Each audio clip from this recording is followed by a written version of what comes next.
شريك له وأشهد أن محمدا عبده ورسوله لا نبي بعده. Bismillahirrahmanirrahim. Ahlan wa sahlan. Kami ucapkan selamat datang kembali Bapak Ibu jamaah kajian sahabat ilmu Darmais yang dirahmati Allah. Selamat datang dimanapun berada, dan pada kesempatan sore hari ini selamat datang kembali kami ucapkan di kajian rutin sahabat ilmu Darmais bersama dengan ANB Channel yang insya Allah rutin selalu kita adakan di setiap hari Selasa pekan pertama dan pekan ketiga pukul 4 sore waktu Indonesia Barat. Dan pada kesempatan Selasa pada sore hari ini tanggal 7 Zulhijjah 1446 Hijriah tanggal 3 Juni 2025, kita akan masih meneruskan kajian pekan yang lalu yang akan mengambil tema tentang sunnah yang hilang ketika makan, bagian yang ketiga. Insya Allah masih akan disampaikan oleh guru kita Ustaz Amin Rubaidat Taala. Alhamdulillah beliau sudah bersama kita di Zoom meeting pada sore hari ini. Kemudian kami ingatkan kembali ada beberapa adab yang perlu kami sampaikan sebelum kajian online ini kita mulai. Yang pertama, sama-sama kita meluruskan niat ikhlas karena Allah Ta'ala, terlebih di 10 awal bulan Zulhijjah ini, 10 hari awal bulan Zulhijjah. Semoga Allah karuniakan ilmu yang bermanfaat dan angkat kebodohan dari diri kita. Yang kedua, kami menghimbau jamaah sekalian untuk menyiapkan alat tulisnya untuk mencatat beberapa kaidah keilmuan yang disampaikan oleh Ustaz Ami. Dan yang ketiga, insya Allah nanti setelah selesai pemaparan kajian dari Ustaz akan diteruskan dengan tanya jawab atau diskusi terbatas sesuai dengan waktu yang masih ada. Baik, untuk meningkat waktu tidak berlama-lama kepada Ustaz Ami Allah Ta'ala, kami persilakan kepada Ustaz. Barakallahu fiikum.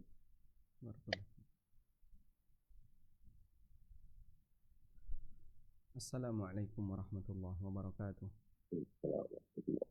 Alhamdulillah wassalatu wassalamu ala Rasulillah wa ala alihi wa sahbihi wa mawalah. Wa ashhadu an la ilaha illallah wahdahu la syarikalah wa ashhadu anna Muhammadan abduhu wa rasuluh. Salawatu Rabbi wa salamu alaihi wa ala alihi wa ashabihi wa man sara ala nahjihi wa stanna bi sunnatihi ila yaumil qiyamah. Alhamdulillah, puji syukur kita haturkan kehadirat Allah sore ini bersama sahabat ilmu Darmais. Kembali kita akan melanjutkan kajian dengan membaca buku Al-Minah Al-Aliyah fi Bayanis Sunan Al-Yaumiyah karya Dr. Abdullah Al-Furay hafizahullah ta'ala. Dan insyaallah kita akan membaca lanjutan dari adab seputar masalah makan yang seperti pernah kita sampaikan bahwa ini adalah bagian dari ketawaduan seorang hamba, bagian dari bagaimana sikap dan perilaku seorang hamba, diwakili oleh adab makannya.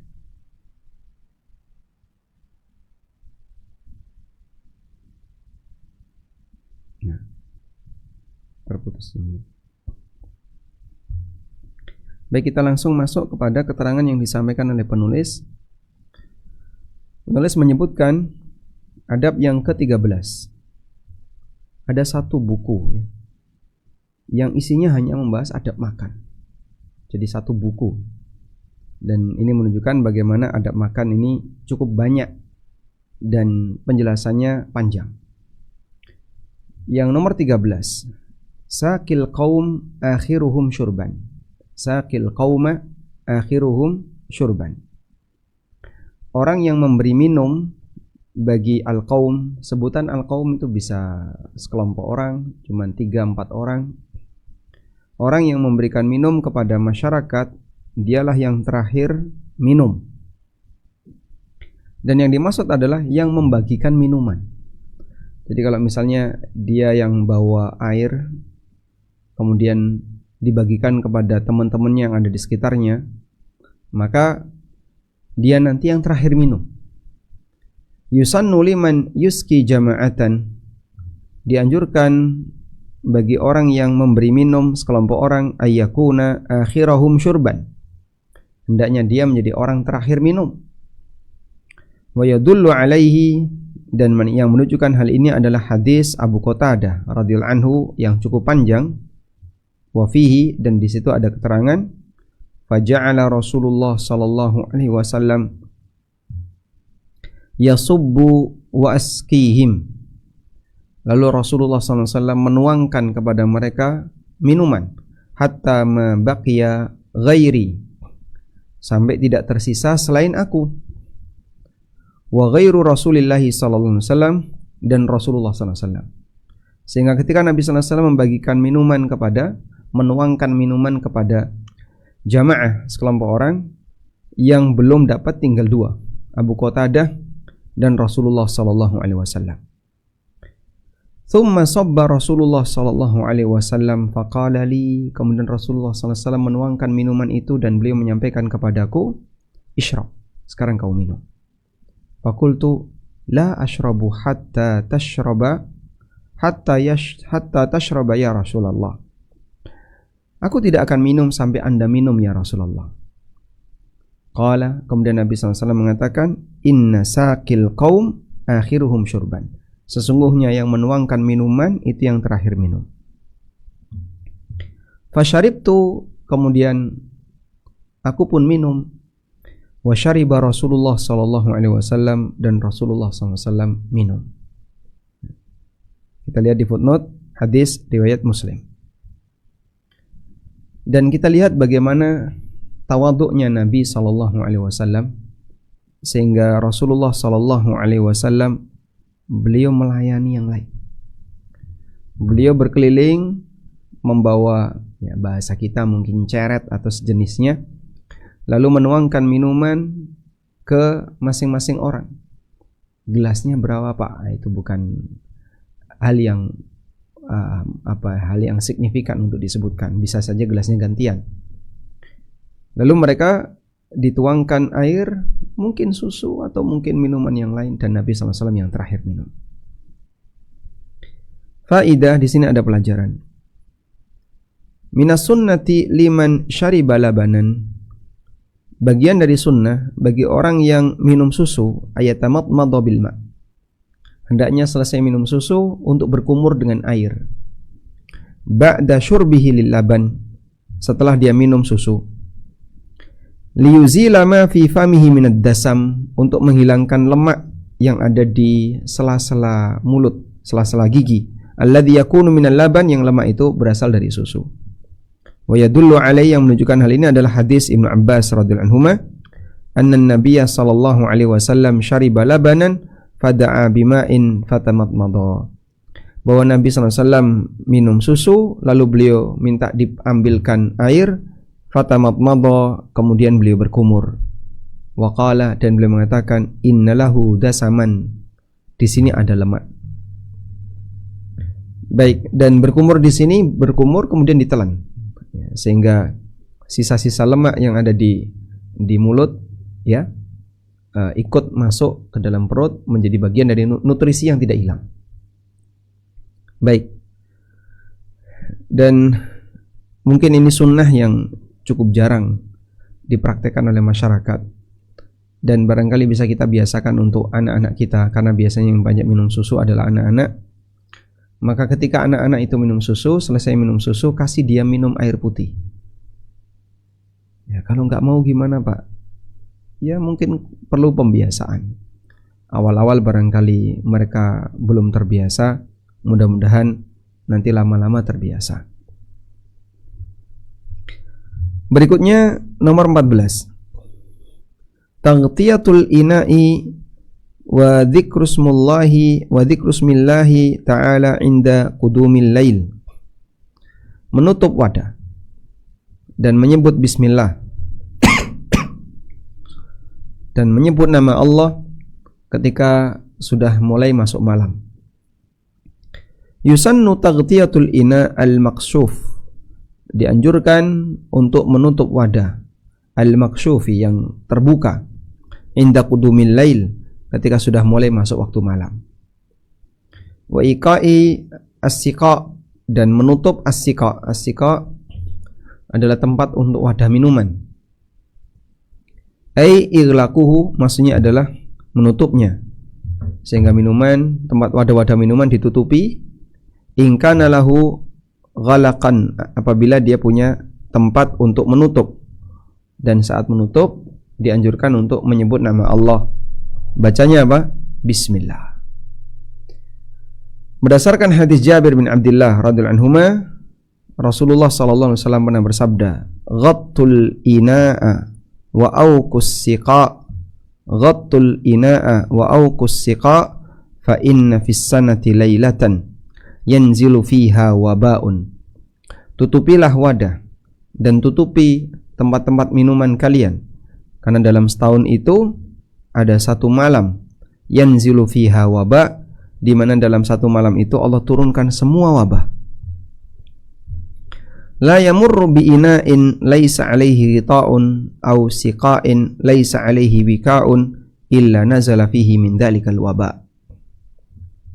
Ketika wabah itu turun, lalu dia menyebar ke seluruh permukaan bumi, setiap kali ketemu dengan wadah yang tidak ditutupi atau kantong minuman yang tidak ditutupi, illa nazala fihi min dzalikal waba, maka wabah itu akan bersemayam di sana, berada di sana, kemudian dikonsumsi oleh manusia. Wadah itu dipakai oleh manusia, akhirnya dia menjadi orang yang terkena wabah itu biiznillah, dengan izin Allah. Hadis riwayat Muslim. Recording in progress. Dan semacam ini tidak mungkin bisa diketahui kecuali melalui jalur nubuwah, kecuali melalui jalur kenabian, sehingga yang tahu hanya Rasulullah sallallahu alaihi wasallam. Baik, dan ini berisi adab yang luar biasa, karena kita tahu bahwasanya ketika makanan itu dibiarkan terbuka, salah satu di antara resikonya adalah binatang-binatang pengganggu seperti lalat, cicak, kecoa, dan aneka binatang pengganggu yang lain, yang bisa jadi mereka akan meletakkan telurnya, mereka menaruh penyakit di situ, dan kita nggak tahu. Maka kasih sayang Nabi SAW kepada umatnya, beliau memberikan arahan kepada umatnya untuk berhati-hati dalam masalah ini, sehingga untuk urusan seperti ini Rasulullah SAW memberitahu. Caranya gimana? Ditutupi. Alhamdulillah, untuk di zaman kita mencari tutup wadah itu mudah. Cuman terkadang hanya masalah malas, sehingga sebagian orang kadang sudah tahu bahwasanya ini beresiko atau wadahnya terbuka, dia biarkan. Terutama makanan yang ada di meja makan, yang ada di atas tungku, yang ada di atas kompor, dan seterusnya. Selanjutnya Anda diminta untuk lebih rajin dalam masalah ini. Ya, informasinya sudah sampai, tinggal apakah mau dipraktekkan atau tidak. Oleh karena itu, untuk makanan-makanan yang dihidang, ya, sebisa mungkin dalam posisi tertutup, dan dianjurkan untuk menutup dengan baca bismillah. Tutup fisik itu untuk melindungi posisi binatang yang berbahaya, yang bisa berpotensi bahaya. Tutup bismillah agar setan tidak bisa buka dan wabah tidak bisa menempati tempat itu. Wa indal Bukhari min hadithi Jabir radhiyallahu anhu, dan disebutkan dalam riwayat Bukhari dari hadis Jabir radhiyallahu anhu, Nabi SAW mengatakan, wa auku kirabakum wadhkuru smallah. Tutupi wadah-wadah minuman kalian, kantong-kantong minuman kalian, dan sebutlah nama Allah. Dan kantong minuman ditutupi dengan cara dieratkan, sehingga bagian atasnya nutup. Bagian atasnya nutup setelah diikat, ya. Wadhkuru smallah, dan sebut bismillah.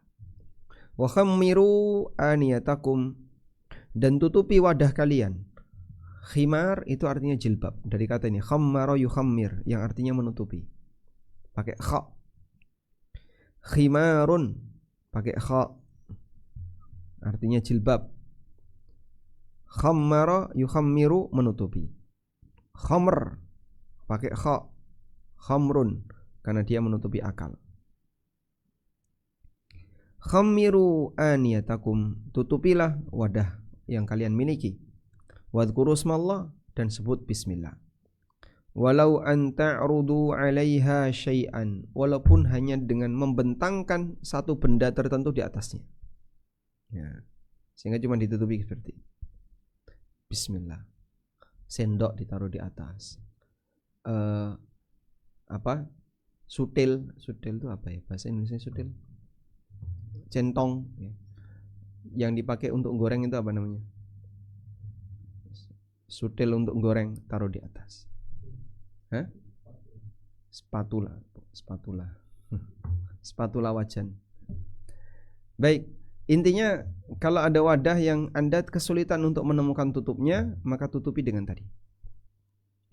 Ini berlaku kalau wadahnya Anda nggak punya tutupnya. Tapi kalau Anda punya tutupnya, tutupi dengan tutupnya, biar potensi binatang-binatang yang bahaya tadi tidak ada. Wa fil hadithi bayanu illati allati min ajliha umiral muslimu bi ighlaqin wa tahmiri ay taghtiyati kulli ina.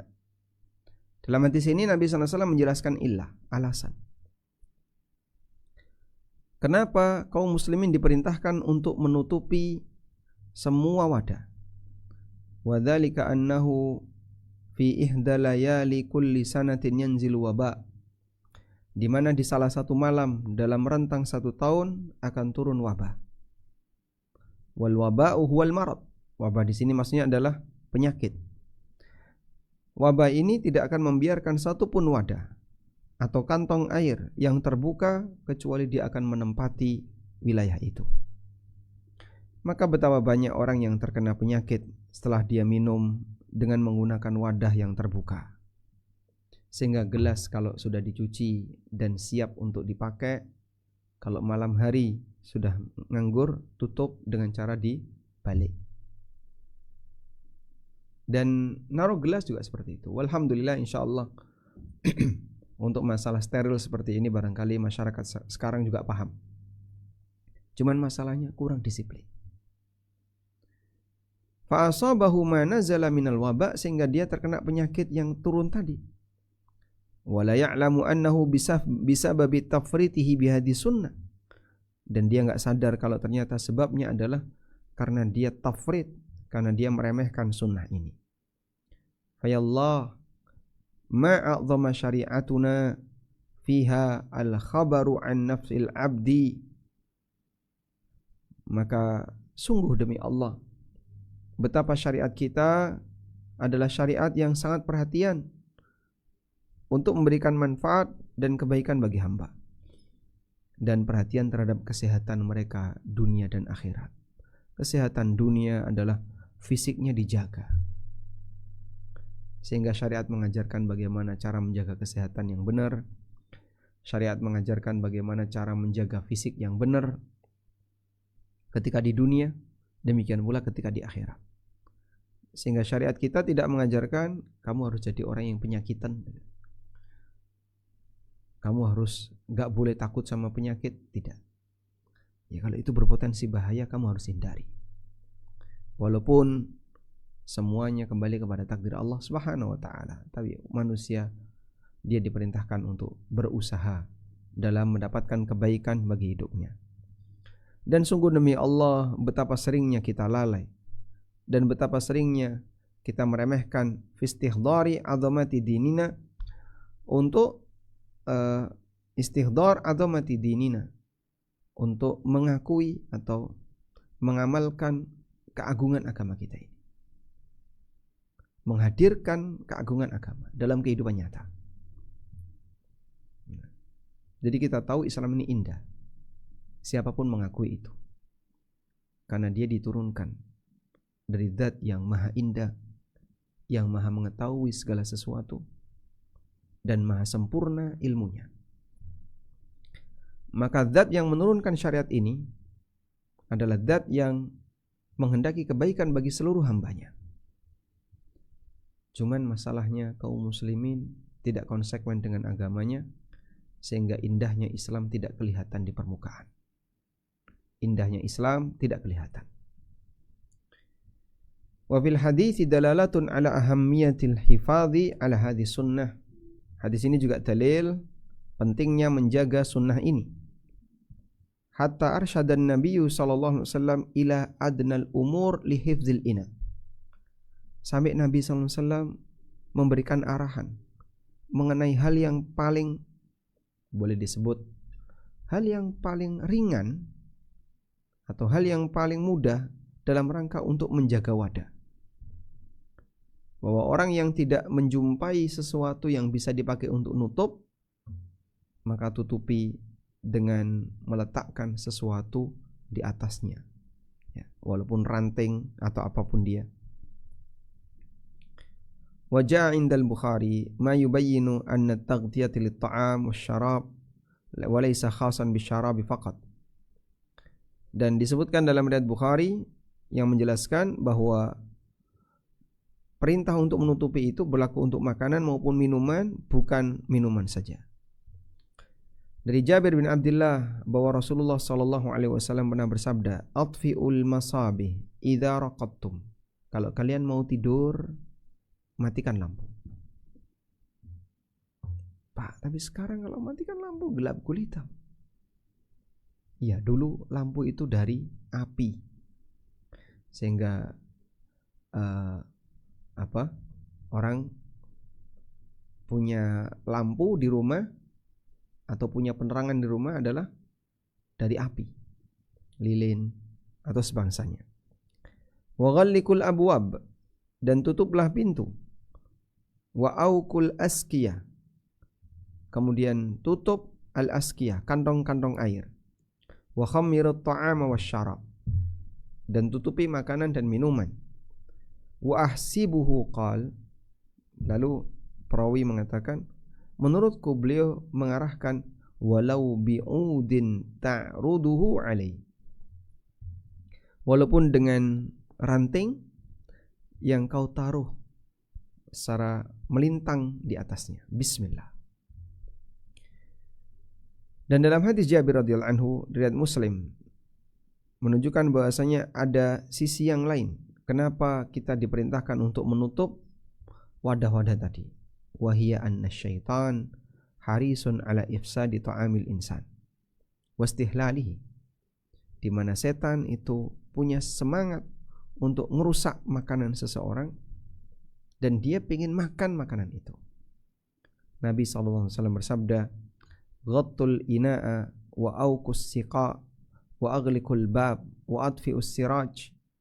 Tutupi wadah, tutupi kantong air, tutup pintu.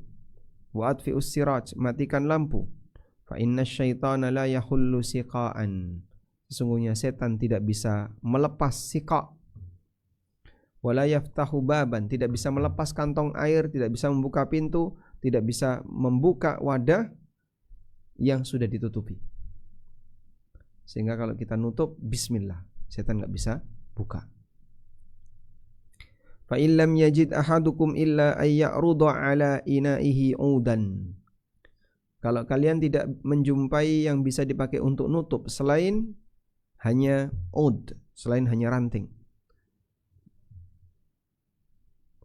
Wa yadhkur asmallah, dan dia menyebut nama Allah. Sehingga lakukan itu walaupun kalian hanya bisa nutupi dengan menggunakan ranting yang ditaruh di atasnya. Baik, lihat di sini hadis riwayat Muslim. Sehingga di sini ada penjelasan sunnah yang lain, yaitu bahwa ketika menutupi yusannu dzikrusmullahi ta'ala, dianjurkan untuk menyebut nama Allah Ta'ala dengan membaca bismillah. Wala syakka anna fi hadha ib'adun lisyaitan an tastahilla, dan ini akan bisa mengusir setan sehingga dia tidak bisa secara mudah untuk merusaknya. Walhamdulillah. Baik. Dan kalau kita perhatikan di sini jemaah, bagaimana kasih sayang Nabi SAW kepada umatnya, sampai yang detail seperti ini diajarkan. Sekali lagi, ini butuh disiplin. Kadang kita sendiri yang malas. sehingga sudah tahu tapi malas. Akhirnya biarin aja, misalnya kuah dalam kondisi terbuka, makanan dalam kondisi terbuka, karena malas untuk merapikan. Baik, padahal itu untuk kebutuhan kita sendiri, untuk keselamatan kita, tapi kita sendiri malas. Sebab disiplin itu memang butuh semangat, butuh effort. Wahuna waqfah. Dan ada satu catatan. Renungkanlah bagaimana setan semangat ala mulazamatil abdi, untuk selalu nempel hamba. Jadi setan selalu pingin merusak ini hamba. Wa ifsadi umuri dinihim wa dunyahum kama taqaddam. Dia begitu semangat untuk merusak urusan dunia seseorang dan urusan agamanya. Itu setan. Enggak pernah capek untuk merusak kita. Fa huwa kama taqaddam, maka sebagaimana sebelumnya, dia makan, dia minum, dia bermalam, dia kencing, sebagaimana yang disabdakan Nabi SAW yang diriwayatkan oleh Bukhari Muslim. Setan beraktivitas itu di sekitar kita. Beliau pernah bersabda tentang orang yang tidur di waktu malam sampai subuh, bangunnya subuh, Masya Allah. Bukan bangun jam 6 ya. Bukan bangun matahari terbit, tapi bangun subuh.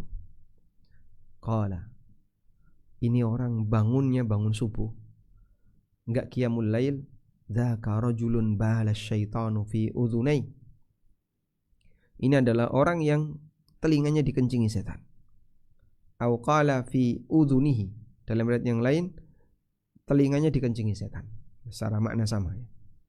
Yang ini penyebutannya udhunaihi, yang ini udhunihi. Nah, kita lihat footnote-nya, hadis riwayat Bukhari Muslim. Wa yadhak, setan tertawa.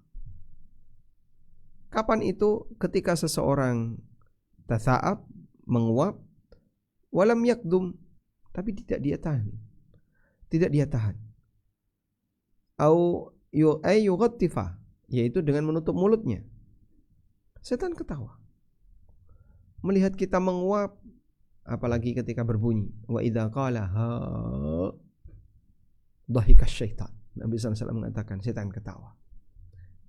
Jadi orang menguap lalu mengeluarkan suara, membuat setan ketawa. Wa yabki, setan juga menangis di sekitar kita. Ketika seorang hamba melakukan sujud tilawah, i'tazala syaitanu yabki, setan menyingkir sambil menangis. Wa yaqulu, dan dia mengatakan, umira ibnu Adam bis sujudi fasajada falahul jannah. Manusia diperintahkan untuk sujud, lalu dia sujud, maka dia dapat surga. Wa umirtu bis sujudi fa abaitu falyan nar. Sementara aku diperintahkan untuk sujud, tapi aku enggak mau sujud, dan aku dapat neraka. Hadis riwayat Muslim. Wa yahrabu walahu durat. Setan menyingkir, lari dari masjid sambil mengeluarkan kentut.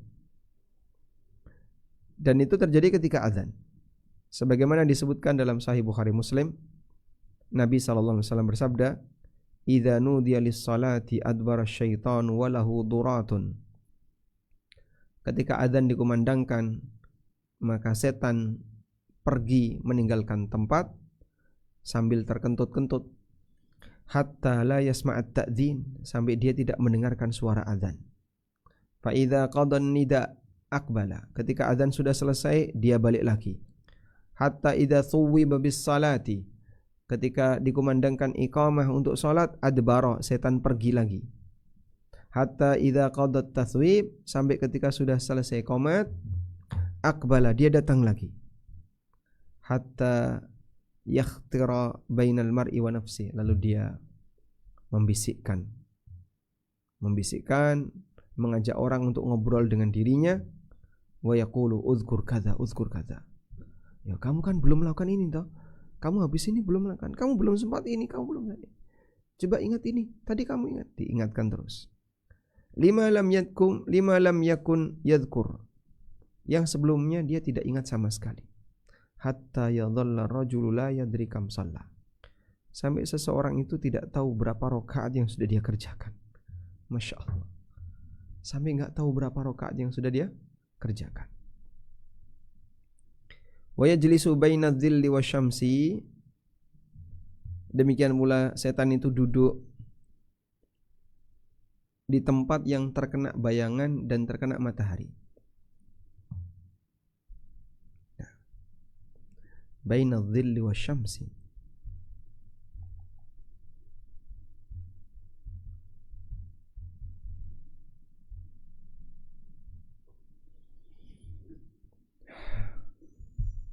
Nah, seperti ini, sehingga separuh kena teduh, separuh kena sinar matahari. Seperti ini. Praktek seperti ini dilarang oleh Nabi sallallahu alaihi wasallam. Al-julus baina dhilli wasyams. Separuh kena matahari, separuh kena teduh. Baik posisi duduk maupun posisi tiduran nggak boleh. Terus gimana Pak? Pindah. Masih ada tempat yang lain. Kena panas semuanya atau kena teduh semuanya. Pindah. Baik. Kalau kajian gimana Pak? Ya kalau bisa pindah silakan pindah. Udah, kita lanjutkan.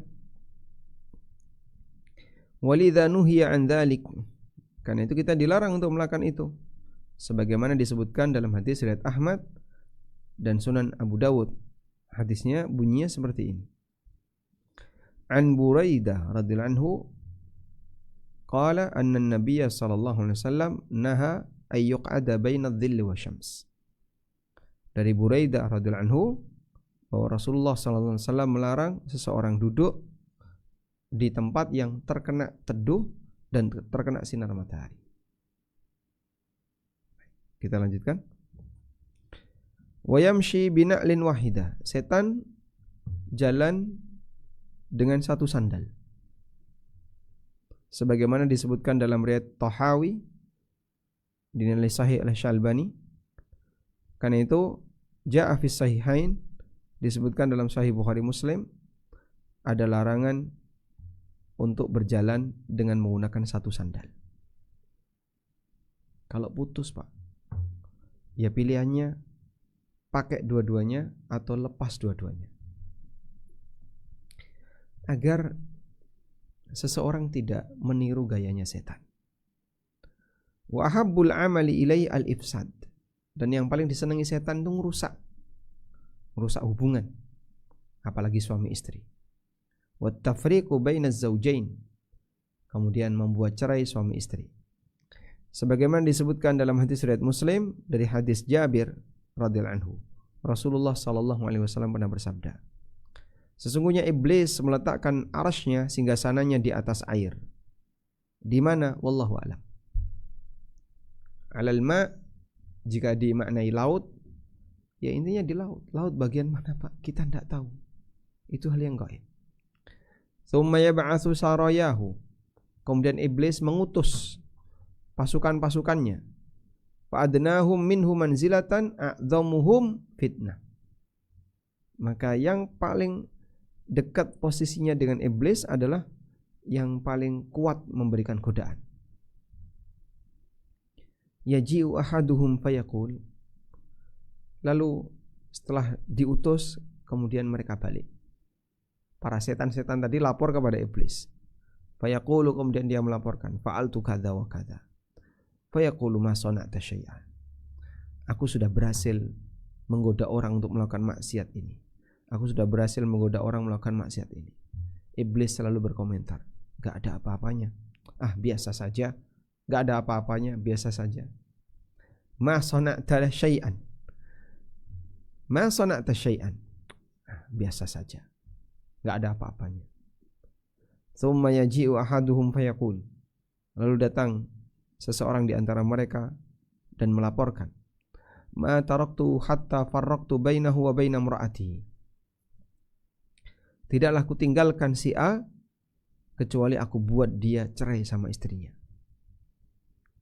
Fayudnihi minhu. Kemudian setan tadi diminta untuk mendekat ke iblis. Dan iblis mengatakan, ni'ma anta. Sebaik-baik setan adalah kamu. Ni'ma anta. Kita lihat di sini hadis riwayat Muslim. Dan kita bisa tahu seperti ini dari mana, Pak? Dari jalur kenabian. Tidak mungkin manusia ngerti hal yang gaib yang hanya bisa dipahami oleh manusia dari jalur kenabian, dari jalur wahyu. Wa miftahu amalihi law. Dan kunci pembuka godaan setan adalah berandai-andai, mengatakan andaikan. Berandai karena menyesali takdir. Andai karena menyesali takdir. Berandai untuk menyesali takdir.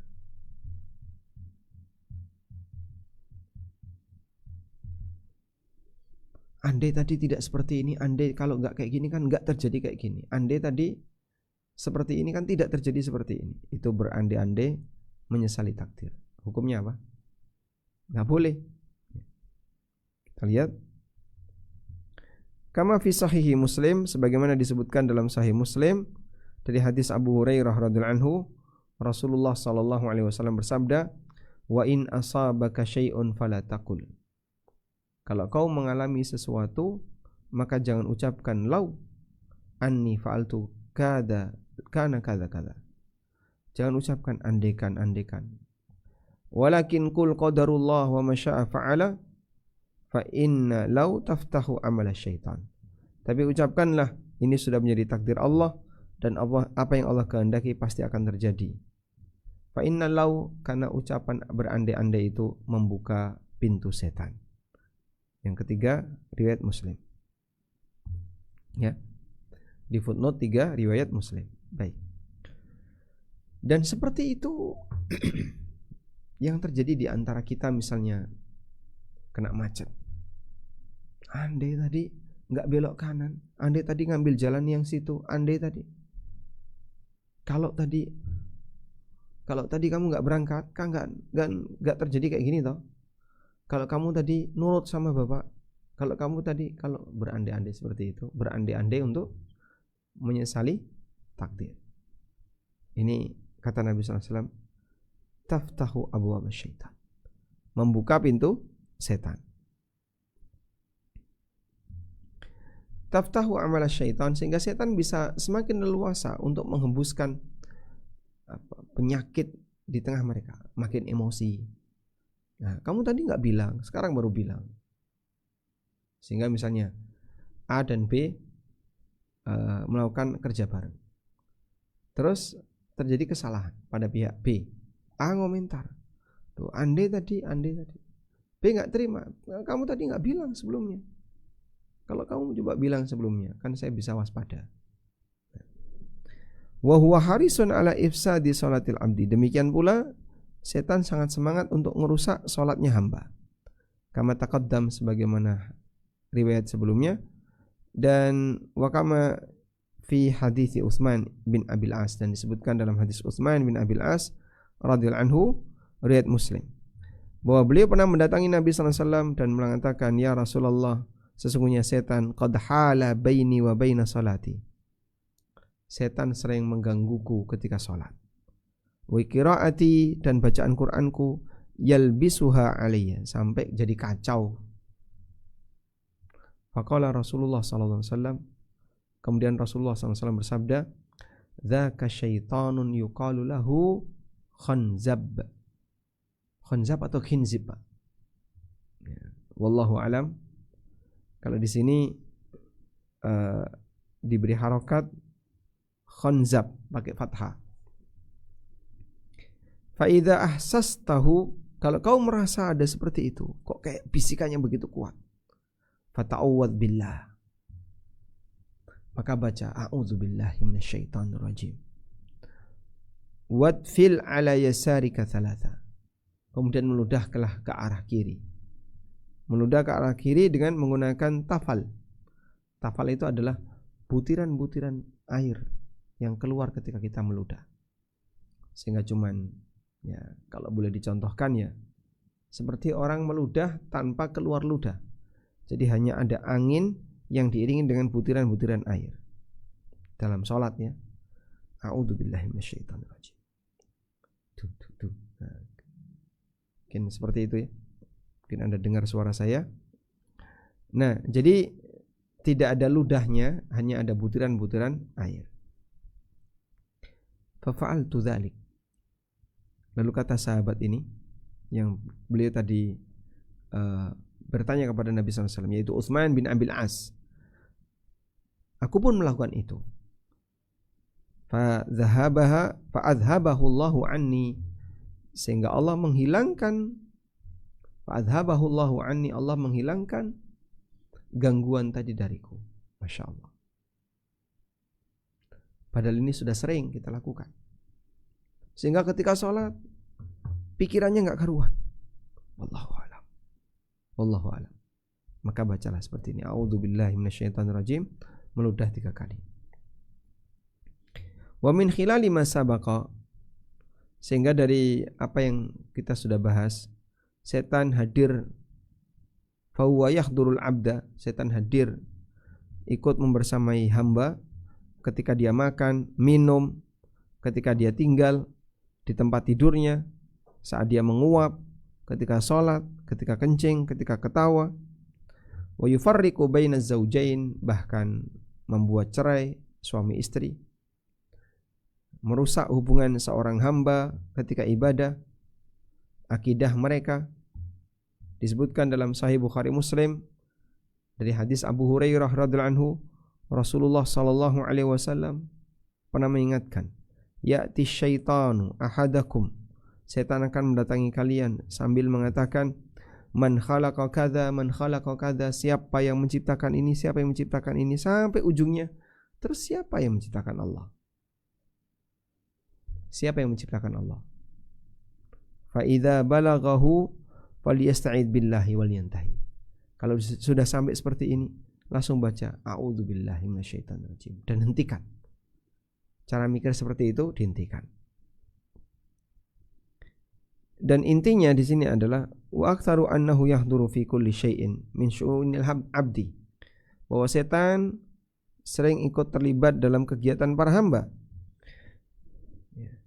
Sebagaimana hadis sebelumnya Nabi SAW mengingatkan, inna syaitana yahduru ahadakum inda kulli syai'in min sya'nihi. Sesungguhnya setan itu menghadiri urusan kalian di setiap aktivitas penting yang kalian lakukan. Hadis riwayat Muslim. Sehingga hamba perlu untuk waspada dari was-was setan, upaya yang dilakukan setan untuk merusak, di alla yafquda katsiran min umuril khair, agar dia tidak kehilangan banyak kebaikan. Wa li alla tunza'al barakah min katsirin min syu'uniha, dan agar keberkahan itu tidak dicabut dari banyak urusannya. Wa min dzalika inda jama'ati ahli li ahlihi wa min dzalika inda jima'ihi li ahli. Demikian pula ketika melakukan hubungan badan. Disebutkan dalam Sahih Bukhari Muslim dari Ibnu Abbas radhiyallahu anhuma, Rasulullah SAW bersabda, "Lau anna ahadahum," andaikan mereka, "idza arada ayatiya ahlahu," kalau dia ingin melakukan hubungan badan, qala, lalu dia membaca bismillahi, Allahumma jannibna syaitan wa jannibish syaitana ma razaqtana fa innahu yuqaddar bainahuma walad. Kalau Allah takdirkan terbentuk anak, fi dzalika, untuk kejadian itu, lam yadurruhu syaitanun abada, itu tidak akan membahayakan dirinya, praktek setan tidak akan membahayakan dirinya sama sekali. Masya Allah. Demikian pula hadis dari Bukhari Muslim ya. Demikian pula ketika membaca ayat kursi sebelum tidur, bisa menjauhkan dari setan sampai subuh, sebagaimana yang disebutkan dalam riwayat Bukhari dari hadis Abu Hurairah radhiyallahu anhu.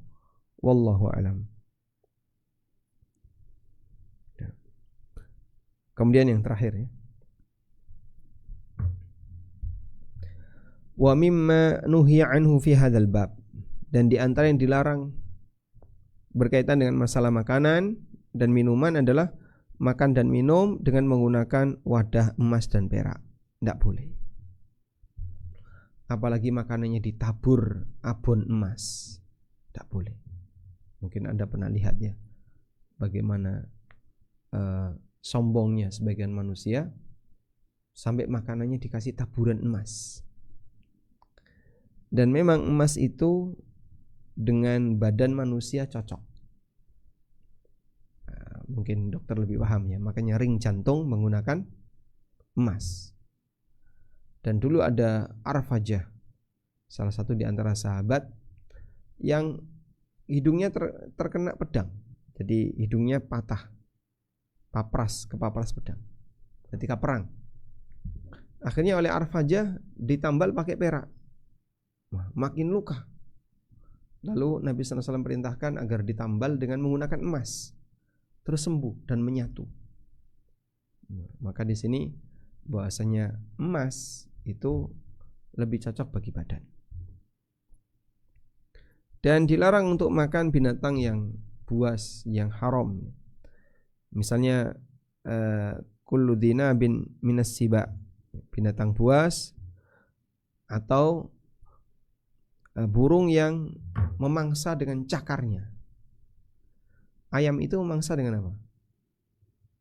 Dengan paruhnya. Membunuhnya itu dengan paruhnya. Kalau elang membunuhnya dengan cakarnya. Atau minum sambil berdiri tanpa kebutuhan. Atau tanafus fil ina, bernafas di gelas. Bapak bisa lihat misalnya anak kecil kalau minta minum, apalagi dia habis lari-lari ngos-ngosan, dia minum sambil bernafas. Itu sambil minum. Makan sambil bersandar. Makan dengan tangan kiri. Wal qiran bainat tamrain, mengambil 2 kurma. Wa dzalika idza kana al-ina'u mushtarikan baina jama'atin, dan ini terjadi apabila wadah itu milik bersama di antara sekelompok orang.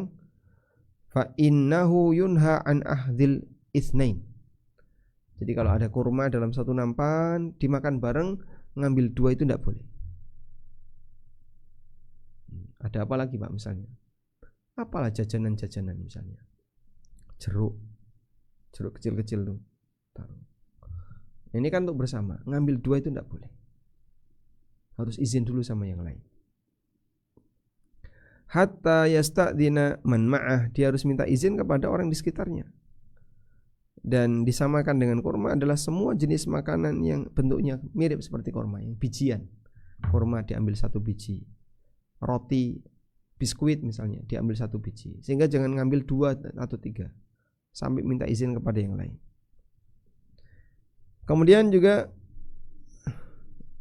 mencela makanan dan minuman. Min fi siqa, melarang minum langsung dari mulut ceret. Atau kirbah, atau minum langsung dari kirbah. Kirbah itu gentong yang terbuat dari kulit. Wa dzalika idza kana mushtarikan, dan ini terjadi apabila dimiliki bersama. Wa amma in kana khalisan bihi, wa in kana khassan bihi fala ba'sa in ulimat nadzafatuha. Tapi kalau itu milik pribadi ya silahkan. Jadi kalau ada 1 nampan ini milik pribadi saya, ya sudah terserah kamu. Wallahu a'lam. Wal iktsaru minat ta'am, di antara yang dilarang adalah memperbanyak makanan dan melaksanakan sholat padahal makanan sudah dihidangkan apabila ada ketertarikan untuk makan. Jadi pilih sholat atau makan. Makan dulu, baru setelah itu sholat. Lebih baik makan mikir sholat daripada sholat mikir makan. Demikian. Wassallallahu ala nabiyyina Muhammadin wa ala alihi wa sahbihi wasallam.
Alhamdulillah, selanjutnya kami kembalikan ke Pak Dokter. Bu Hana, silakan. Nah, Ustaz, udah ada pertanyaan dari Ibu Leli. Bisa diteruskan dulu Ibu Leli, nanti kami sampaikan kembali ke Ustaz ya. Silakan. Diulangi atau diteruskan? Diteruskan saja Bu, nanti kami sampaikan ke Ustaz. Iya. Jadi tadi ketika kebelet tadi ya, ketika ada adzan itu apakah harus menunda setelah adzan selesai atau nggak apa-apa untuk nanti buang hajat, buang air besar atau air kecil? Karena Ana pernah dengar ketika buang air kecil itu setan itu lari itu menuju ke tempat-tempat pembuangan di toilet. Itu saja. Nah, baik. Baik. Taib. Ya, pertanyaan kedua dulu, Nah, silakan. baik. Satu sunnah yang barangkali jarang dipahami oleh masyarakat. Ini hanya berlaku untuk di masjid, tidak berlaku untuk di rumah. Hanya berlaku untuk di masjid. Yang tadi, idza nudiya bis salati adbara syaitanu walahu duratun hatta la yasma'at ta'dzin. Apabila dikumandangkan azan untuk salat, maka setan pergi. Pergi yang dimaksud adalah meninggalkan masjid. Walahu duratun, sambil terkentut-kentut. Begitu azan dimulai langsung lari dari masjid. Oleh karena itu, bagi jamaah yang sudah berada di dalam masjid, misalnya dari maghrib sampai isya dia nggak pulang, lalu sudah terdengar azan, kemudian dia pengen ke toilet, terdengar azan pengen ke toilet, maka jangan langsung beranjak ke toilet. Begitu azan dikumandangkan langsung ke toilet. Nah, berarti ketika langsung di toilet kan seperti dia menjauh dari masjid di saat ada azan. Ketika itu dilakukan, berarti perbuatan dia sama seperti perbuatan setan. Ada unsur tasyabbuh dengan setan, unsur meniru setan. Maka yang seperti ini jangan dilakukan. Nah, terus gimana Pak? Kita pengen segera wudhu atau pengen ke toilet. Kalau enggak nanti malah telat. Masa nunggu adzan selesai? Padahal habis adzan langsung qomat. Jadi misalnya kajian gitu ya, dari mulai maghrib sampai isya, terus adzan. Habis adzan lanjut sebentar terus qomat. Nah, kalau demikian maka Anda keluar sebelum adzan, atau Anda tunggu sampai pertengahan adzan. Kalau di hari awal adzan jangan, tapi Anda tunggu sampai pertengahan adzan. Setelah itu baru Anda menuju toilet atau ke tempat wudhu yang arahnya menjauh dari masjid. Arahnya akan menjauh dari masjid agar tidak meniru kebiasaan setan. Apakah ini juga berlaku untuk di rumah? Jawabannya wallahu alam, zahir hadisnya itu khusus untuk masjid. Makanya idza thuwiba bis shalah, Nabi sallallahu alaihi wasallam mengatakan ketika dikomandangkan iqamah, setan pergi lagi. Kemudian dia datang lagi setelah iqamah selesai, lalu ganggu orang. Uzkur kada, ganggu orang yang sholat. Dan itu kejadiannya karena dia sholat atau karena masyarakat sholat di masjid. Wallahu a'lam. Nah, Ustaz, tadi sebelumnya ada pertanyaan yang pertama tentang burung blekok. Kalau di Semarang atau di Jawa khususnya itu dikenal dengan burung blekok. Nah, burung blekok itu apakah halal atau enggak? Karena ibu tadi tidak tahu apakah burung blekok itu makannya melalui cakarnya, mendapatkan mangsanya melalui cakarnya atau melalui paruhnya.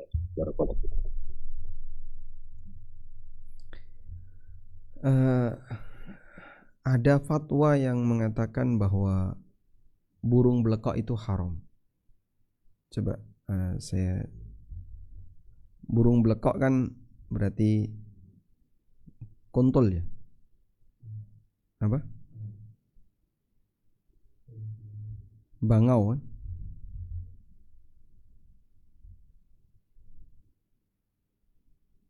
Nah,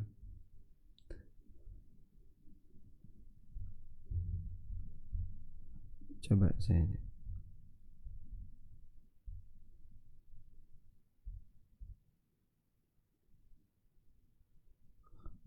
ta'ir laqaq.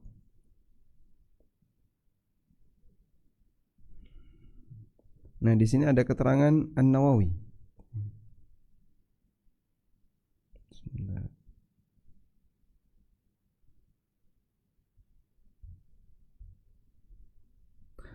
apakah bangau itu halal ataukah haram?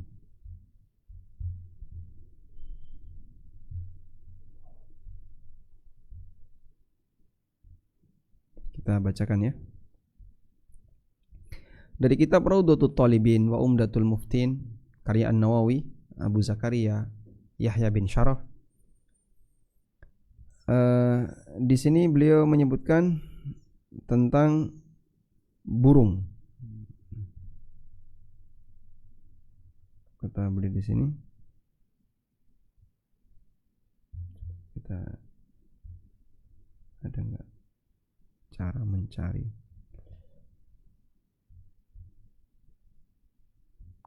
Kali ini tadi ada teks tayrul ma fakullu halalun illa laqlaq fa fihi khilaf.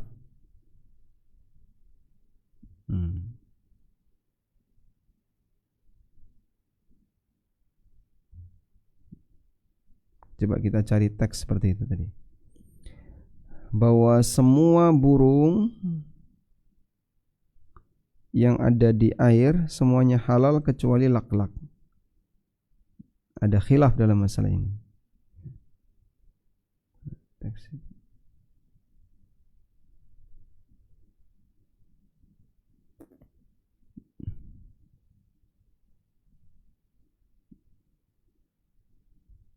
Nah ini. Kalau di sini wa yahrum al-laqlaq 'alal asah. Dan haram burung blekok.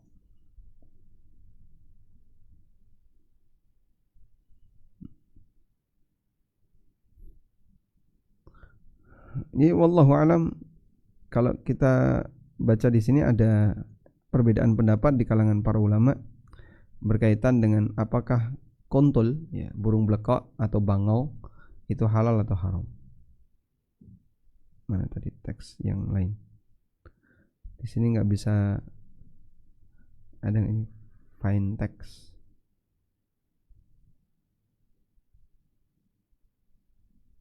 Mana nggak ada ya? Nggak ada. Nah, coba ini sebelah ini.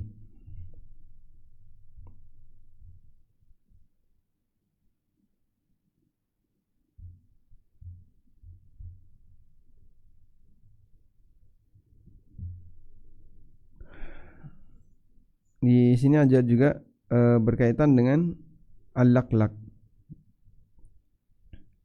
Lahmu ta'iril laqlaq la yajuzu akluhu. Daging burung blekok tidak halal untuk dimakan. Li'annahu minat tuyur allati ta'kulul jif. Karena dia termasuk di antara burung yang makan bangkai. Meskipun dia tidak punya cakar. Jadi dia makannya pakai paru. Wallahu alam. Tapi saya nggak tahu karena setahu kita burung bangau seperti ini makannya ikan. Baik ikan yang ada di darat seperti ikan-ikan di sawah, atau dia makan ikan di tepi sungai, di tepi laut. Makan tikus juga ya. Makan tikus juga. Kalau memang betul dia makan tikus dan makanannya itu, ya kita bisa sebut burung ini termasuk burung yang haram untuk dikonsumsi. Tapi lebih hati-hati, sebaiknya tidak dimakan. Wallahu a'lam. Nah Ustaz, insyaallah jelas. Barakallahu fiik atas jawabannya. Masih kita lanjutkan diskusi untuk jemaah yang sudah resen terlebih dahulu. Silakan kami berikan kesempatan itu dari yang memandang di barakallahu fiik. Tafadhol. Nah, assalamualaikum Ustadz, jazakallahu panitia dan kru. Ana mau bertanya Ustadz, setan membesar itu akibat apa ya? Ana lupa, mohon penjelasannya. Dan mengenai wabah yang ada yang turun dalam 1 tahun itu, Ana pernah baca apakah betul wabah itu turunnya di bulan Desember? Dan yang ketiga Ana tanya, bak mandi juga apa setiap hari, apa harus ditutup Ustadz? Satu lagi Ustaz, wukuf kita dan puasa hari puasa Arafah dan Idul Adha itu ikut siapa ya Ustaz? Jazakallahu khairan Ustaz.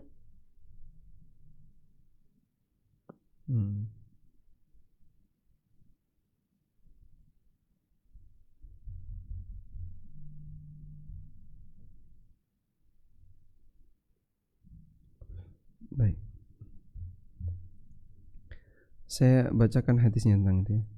Jadi seperti yang Ibu tadi tanyakan, itu berkaitan dengan orang yang kepleset, orang yang jatuh, orang yang tergelincir dan seterusnya. Dianjurkan ketika orang mengalami seperti ini untuk membaca bismillah. Jadi kalau kita kepleset, jatuh, langsung baca bismillah. Karena kalau tidak, setan itu akan membesar. Coba kita lihat teks hadisnya.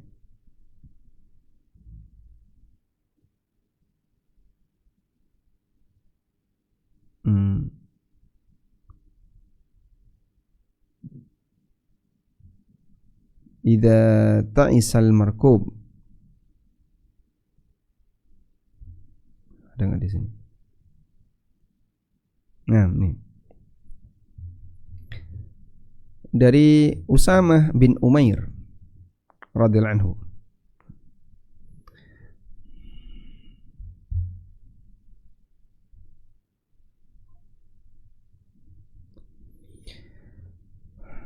Baik, dari Usamah bin Umair radhiyallahu anhu, beliau bercerita, kuntu radifan Nabi sallallahu alaihi wasallam. Aku pernah membonceng Nabi sallallahu alaihi wasallam. Fa'atharat dabatuhu. Kemudian tunggangan beliau kegelincir, jatuh. Fakultu ta'isa syaitan.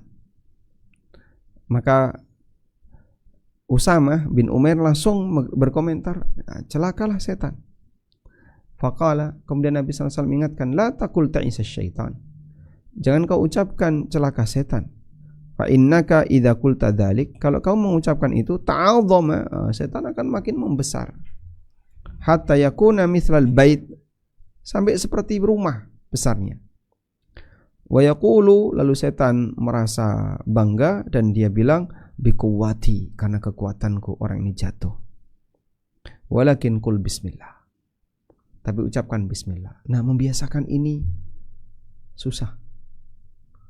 Enggak biasanya orang kayak gitu. Jadi misalnya kepleset atau tergelincir, kesandung, Anda baca bismillah. Langsung baca bismillah. Fa innaka idza qulta dzalika tasaghara. Kalau kau baca itu, maka setan akan mengecil hatta yakula mithlad dzubab, sampai seperti lalat. Nah, barangkali hadis ini yang dimaksud, dan hadis ini hadis yang sahih. Nah, kemudian yang kedua tadi tentang apa? Yang kedua tentang wabah turun itu dalam satu malam di setiap tahun, apakah di bulan Desember? Wallahu alam, di hadis itu tidak disebutkan, tapi ada yang menyebutkan turun di hari Rabu. Rabu kapan? Ada yang menyebutkan Rabu Wekasan. Rabu paling ujung. Rabu Wekasan itu Rabu paling terakhir, Rabu pekan terakhir di bulan Sya'ban. Tapi itu semuanya enggak ada dalil. Demikian pula ada yang mengatakan tepatnya di bulan Desember. Di hari ini bulan Desember misalnya. Wallahu alam, kita enggak bisa menentukan itu. Karena Nabi SAW tidak memberitahu kapan waktunya. Sehingga beliau hanya sebutkan ada satu malam dalam satu tahun di mana Allah turunkan wabah. Karena itu hindari semua potensi terkena wabah dengan menutup wadah-wadah tadi. Apakah termasuk tempat mandi, Pak? Wallahu alam, zahirnya tidak. Karena dari dulu bak mandi itu ya terbuka. Ya. Sehingga nutupi bak mandi kita mungkin akan terlalu kerepotan karena hampir semua bak mandi kita terbuka. Wallahu alam. Masih dari biasa Mas, ada pertanyaan lagi Ustaz, meskipun di luar tema, untuk wukuf apakah kita ikut di Arafah atau di Indonesia? Insyaallah untuk tahun ini kita seragam, walhamdulillah. Sehingga wukuf di sana hari Kamis, di sini juga hari Kamis. Dan kita ikut siapa? Kita ikut pemerintah. Misalnya ya, ini khilaf yang sudah cukup lama dan kami sudah pernah jelaskan di beberapa video sebelumnya. Jadi misalnya di sini Indonesia, ini Saudi.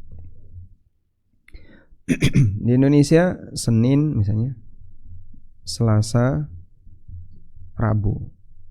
Nah, misalnya ini salah posisi ya. Ini Indonesia,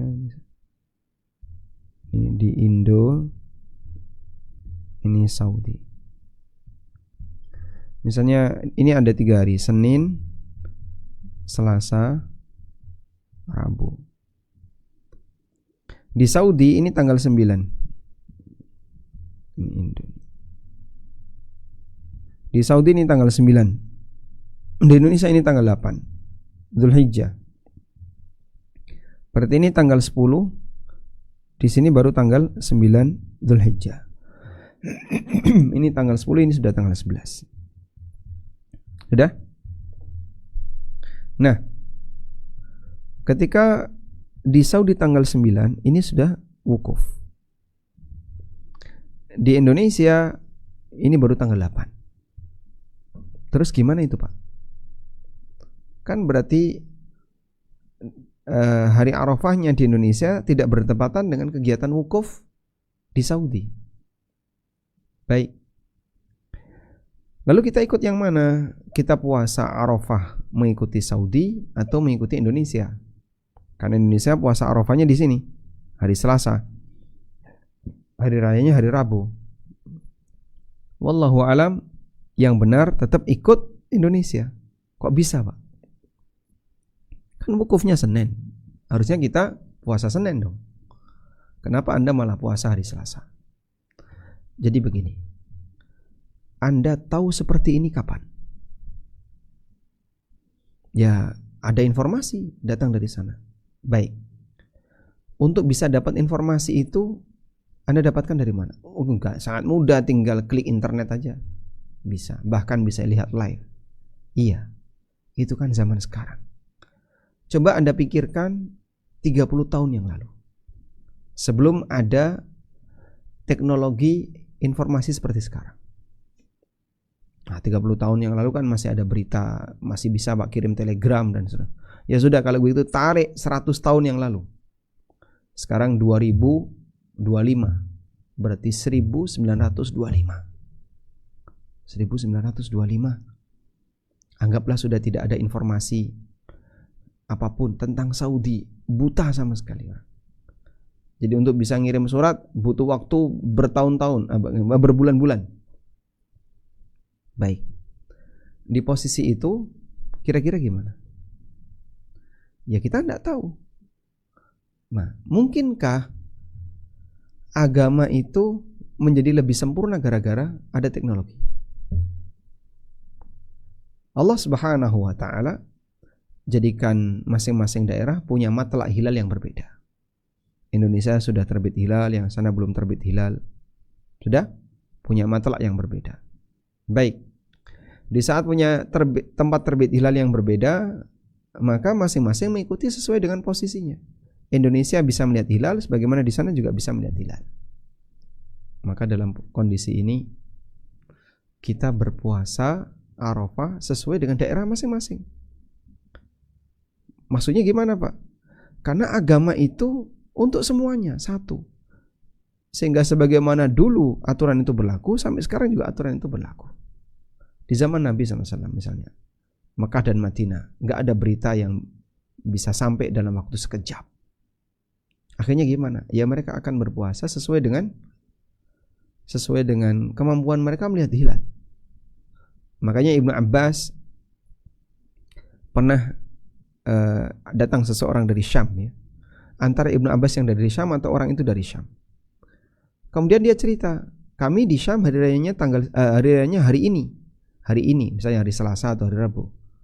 Lalu yang ada di Madinah bilang, oh kalau kami hari ini, jadi beda hari. Yang satu anggaplah Selasa, yang satu anggaplah Rabu. Kemudian Ibnu Abbas mengatakan itu sudah sesuai sunnah. Maka adanya perbedaan seperti itu karena masing-masing tidak bisa nyambung dengan teknologi informasi seperti sekarang. Sehingga orang bisa mengatakan, oh wukufnya hari Senin, itu kan sekarang. Coba kalau dia hidup 100 tahun yang lalu, dia mau komentar apa? Ya, kita tidak tahu wukufnya kapan.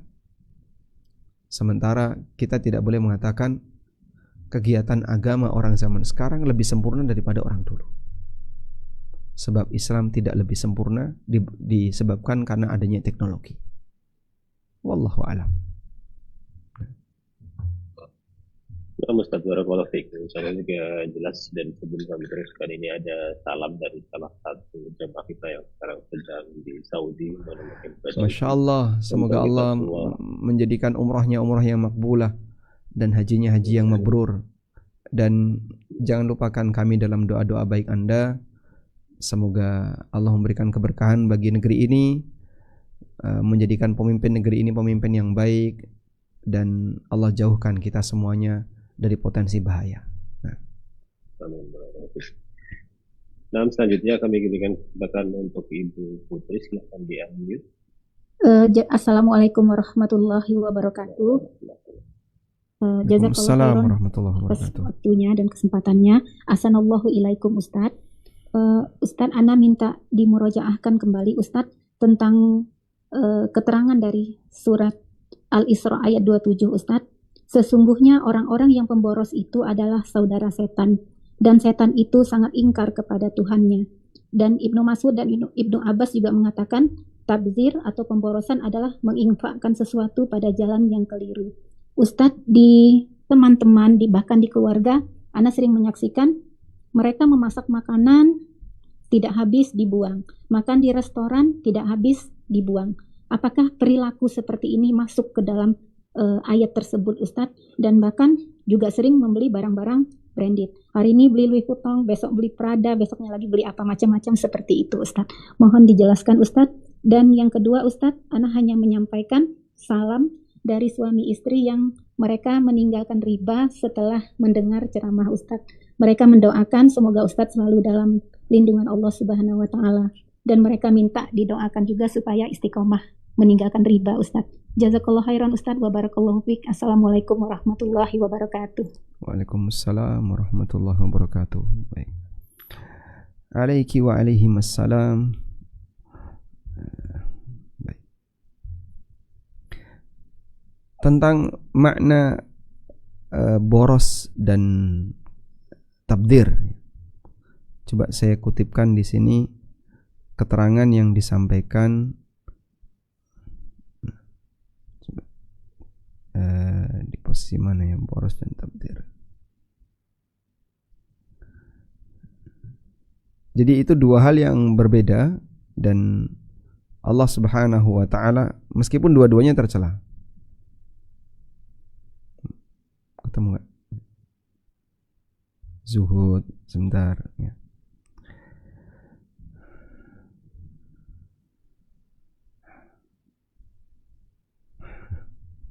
Masya Allah, biasanya terbaca ya, tapi lupaan ini halaman 41.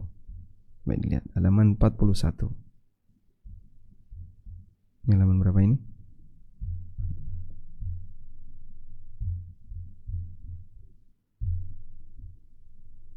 Nah, ini keterangan dari Ibnu Abidin. Jadi ada dua larangan yang berbeda. Kalau Al-Isra 26-27, wala tubadzir tabdzira innal mubadzirina kanu ikhwanasy syayatin. Di Al-An'am ayat 141, wa kulu washrabu wala tusrifu innahu la yuhibbul musrifin. Apa bedanya israf dan tabdzir? Kesimpulan yang disampaikan oleh Ibnu Abidin, anal israfa sarfu syai'i fima yanbaghi zaidan ala ma yanbaghi. Israf adalah menggunakan harta untuk sesuatu yang benar, namun melebihi batas yang dibenarkan. Melebihi batas yang dibenarkan. Untuk hal yang halal, menggunakan sesuatu yang halal untuk hal yang halal, melebihi batas halal. Ya seperti tadi ya, masak banyak-banyak, orang nyebut apa? Mukbang ya. Masak banyak, tapi nggak habis, buang. Apalagi mohon maaf kalau lagi walimah, Masya Allah, sehingga dia ngicip ini, diambilkan satu mangkok, cuman 1 sendok 2 sendok taruh. Itu semuanya namanya israf. Dan Allah nggak suka sama orang kayak gitu. Allah nggak suka sama dia. Innahu la yuhibbul musrifin. Allah tidak menyukai orang yang israf. Wala tubadzir tabdzira. Ya, tabdzir adalah sarfu syai'i fima la yanbaghi. Menggunakan sesuatu yang tidak halal. Menggunakan sesuatu yang halal untuk yang tidak halal. Walaupun sedikit. Pakai uang untuk yang haram, namanya tabdzir. Sehingga Allah sebut mubadzir temannya setan. Nah sekarang kalau orang beli tas branded dan seterusnya, kalau memang dia orangnya sangat kaya, karena hitungan boros untuk belanja itu tergantung dari tingkat ekonominya. Kalau dia orang yang sangat kaya sehingga beli itu bagi dia uang receh, tidak masalah, hukumnya boleh.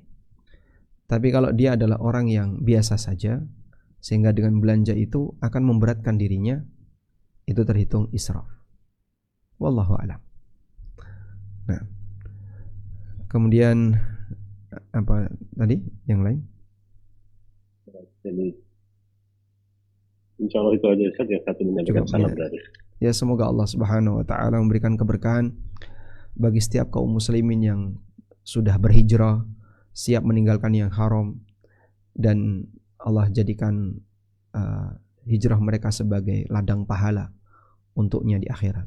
Nah, Barakallahu fiik, insyaallah jelas juga, dan pertanyaan dari Presiden tanyakan dari kolom chat. Bismillah Ustaz, semoga Ustaz dan keluarga, para ulama dan seluruh jamaah dinaungi rahmat Allah Subhanahu wa taala. Amin walakum bimithli. Ustaz, apa hukumnya memakan makanan hasil riba? Misalnya kita diberikan makanan atau minuman oleh teman atau saudara yang sumber penghasilannya dari bekerja di bank konvensional misalnya, atau di perusahaan kredit. Jazakallahu khair. Apa hukumnya kerja di, atau hukum diberi hadiah oleh orang yang kerja di lembaga ribawi? Memang dalam hal ini ada khilaf yang cukup banyak pendapat yang didetailkan oleh para ulama. Kesimpulannya wallahu alam. Yang pertama, jika dominan pendapatan dia halal, maka hukum hadiah dan pemberian orang ini halal. Misalnya ada orang yang kerja di tempat yang halal, tapi kadang dia masih nerima suap, masih nerima sogok misalnya, maka hadiah dari orang ini statusnya halal. Yang kedua, jika pendapatan dia antara halal dan haram itu seimbang, ini juga masih boleh diterima. Yang ketiga, jika dominan haram, nah di bagian ini ulama beda pendapat, boleh nggak nerima hadiah dari dia atau hibah dari dia. Ada yang menilai makruh, ada yang menilai hukumnya mubah, sepanjang dia masih punya pendapatan yang halal.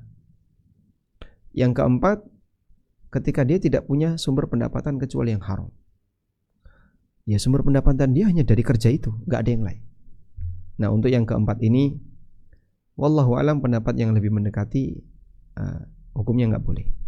Ya meskipun ada juga sebagian ulama yang membolehkan, semacam Syekh Ibnu Utsaimin rahimahullah.